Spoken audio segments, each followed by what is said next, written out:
అందరికీ నమస్కారం. శ్రీకృష్ణ పరమాత్మ గోవులను పాలిస్తూ ఆవుల మందలను మేపుతూ రేపల్లెలో విహరిస్తూ ఎన్నో లీలలను ప్రదర్శించసాగాడు. అయితే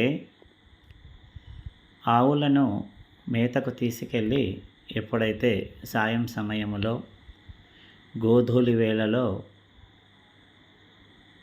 తిరిగి ఇంటికి వచ్చేటప్పుడు గోపికలంతా ఎదురుతెన్నులు కాస్తున్నారు. కళ్ళల్లో 1000 వత్తులు వేసుకొని ఆ మురళి గానానికి, ఆ తన్మయత్వానికి, ఆ ముగ్ధ మనోహర శ్రావ్యమైన నాదానికి పులకింతులై ఎదురుచూస్తారు. ఎప్పుడైతే నాదస్వరం వినగానే ఇళ్లలో నుంచి పరుగున వీధి వైపు వస్తూ ఆ ముగ్ధ మనోహరమైన రూపాన్ని చూడాలని, వేణుల విందైన శ్రావ్యమైన నాదాన్ని వినాలని ఎంతో తహతహలాడుతుంటారు, ఆలోచిస్తుంటారు గోపికలు. ఆ మురళి, ఆ పిల్లన గ్రోవి, ఆ వేణువు ఎంత అదృష్టం చేసుకుందో, ఎంత సౌభాగ్యానికి నోచుకుందో. సదా సర్వకాల సర్వావస్థలయందు ఆ మందస్మిత వదనమైన ముఖార విందం పైన, ఆ పెదవులపైన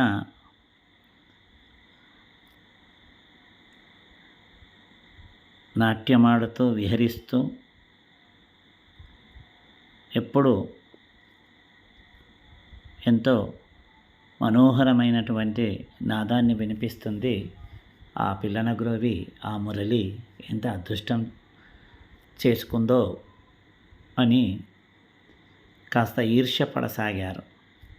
మరి మేము కూడా ఆ పిల్లన గ్రోవి వలె, ఆ మురళి వలె ఎప్పుడూ ఆ పరమాత్మ దగ్గర, ఆ శ్రీకృష్ణుడి దగ్గర, ఆ గోపాలుడి దగ్గర, ఆ గోపాలుడి చింతనే ఉంటే ఎంత భాగ్యవంతులమవుతుంటామో అని అనుకుంటుంటారు. ఒక గోపిక అడుగుతుంది, ఓ మహానుభావ, నీ చేతిలో ఉన్నటువంటి వేణువు ఎంత అదృష్టానికి నోచుకుంది. మరి మేము కూడా నీ చింతనే అలాగే ఆ వేణువులాగానే ఉండాలని అనుకుంటున్నామని. అప్పుడు శ్రీకృష్ణ పరమాత్మ చెబుతాడు, ఇది వెదురు బొంగుతో చేయబడింది. ఈ వేణువు లోపల అంతా ఖాళీ ప్రదేశమే, అంతా శూన్యమే.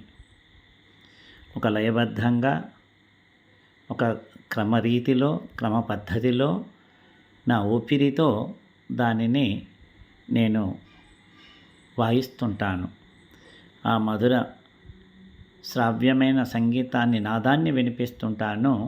మరి ఆ ఖాళీ ప్రదేశంలో నా ఊపిరితో ఒక లయబద్ధంగా నేను దాన్ని ఆడిస్తుంటాను. ఆ శ్రావ్యమైన సంగీతమే మీకు ముగ్ధుల్ని చేస్తుంది అని చెబితే, మరి మీరు కూడా మీ మనసుల్ని, మీ ఆలోచనల్ని, మీ లోపల కూడా శూన్యత్వముతో, ఖాళీ ప్రదేశముతో ఉండి సదా సర్వకాల సర్వావస్థలయందు ఒక ధ్యాన మార్గములో ఉన్నట్టు ఉండి ఆ మూల చైతన్య శక్తి ప్రతీక అయినటువంటి నన్ను ఎప్పుడూ నాతో అనుసంధానం కండి. ఆ మురళికి, వేణువుకున్న అదృష్టమే మీకు కూడా వరిస్తుంది. కాబట్టి ఆ వేణువు యొక్క ఖాళీ ప్రదేశమే, ఆ శూన్యతనే అది చేసుకున్న అదృష్టం. అది సహజ సిద్ధమైన శూన్యత్వం. మరి మీరు ఆ శూన్యతతో మనసులోని ఆలోచనలను శూన్య స్థితిలో ఉంచి మీరంతా ఆలోచనలను ఖాళీగా ఉంచితే అప్పుడు నా ఊపిరి అనే దివ్య చైతన్య శక్తి మీలో ప్రవేశించి మీరు ఆ పిల్లన గ్రోవి పొందే అనుభూతిని సదా సర్వకాల సర్వావస్థలయందు మీరు కూడా అనుభవించెదరు, అనుభూతి చెందుతారో మీరు కూడా ఎప్పుడూ నా దగ్గర ఉన్నట్టే మీరు ఫీల్ అవుతారు, మీరు అనుభవిస్తారు, మీకు ఆ యోగం ఉంటుంది అని చెప్పారు. కాబట్టి మై డియర్ ఫ్రెండ్స్, ఆ పిల్లనగ్రోవి యొక్క శూన్యత, ఖాళీ ప్రదేశమే మనం ధ్యానము లోపల మన ఆలోచనలను శూన్యం చేయడం, మన మనసును ఖాళీగా ఉంచడం, ఆ ధ్యానములో దివ్య చైతన్య విశ్వశక్తులను మనకు అనుసంధానమై ఆ మహాద్భుతమైనటువంటి ఆధ్యాత్మిక స్థితిలోని అత్యున్నత స్థితికి చెందిన పరమానందాన్ని గ్రోలుతూ ఎప్పుడూ పరమాత్మ దగ్గరనే ఉన్నట్టు మనం కూడా ఫీల్ అవుదాం. Thank you.